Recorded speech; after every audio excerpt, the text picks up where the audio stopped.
మీరు రోజూ తాగే టీ మీ ఆరోగ్యానికి మేలు చేస్తున్నదా లేక నష్టం చేస్తున్నదా? Milk tea, black tea, green tea ఏది నిజంగా బెస్ట్? ఇండియాలో టీ కేవలం పానీయం కాదు, ఇది అలవాటు, భావోద్వేగం, జీవితంలో భాగం. కాని రోజూ తాగే టీ మీ శరీరంలో ఏం చేస్తుందో మీకు తెలుసా? మిల్క్ టీ గురించి మాట్లాడితే ఇది మనసుకు కంఫర్ట్ ఇస్తుంది, ఆకలిని కంట్రోల్ చేస్తుంది. కాని భోజనంతో పాటు తాగితే శరీరం అవసరమైన పోషకాలను సరిగ్గా తీసుకోలేకపోతుంది. అందుకే మిల్క్ టీ భోజనం మధ్యలో తాగితే మంచిది. బ్లాక్ టీ విషయానికి వస్తే ఇది స్ట్రాంగ్ ఫ్లేవర్తో ఉంటుంది, యాంటీ ఆక్సిడెంట్స్ ఉంటాయి, ఎనర్జీ ఇస్తుంది. కానీ దీన్ని కూడా భోజన సమయంలో తాగకూడదు. ఉదయం లేదా సాయంత్రం భోజనం కాకుండా తాగితే బెస్ట్. ఇప్పుడు గ్రీన్ టీ, ఇదే హెల్త్ కింగ్.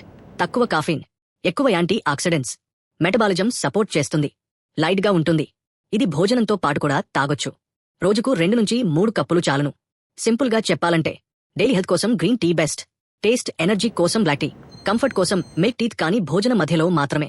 మీరు రోజూ ఏ టీ తాగుతున్నారు? Milk tea, black tea, green tea? కామెంట్లో చెప్పండి. టీని మార్చితే ఆరోగ్యం మారుతుంది. ఇలాంటి నిజమైన విషయాల కోసం మై లెగసీను ఫాలో అవ్వండి.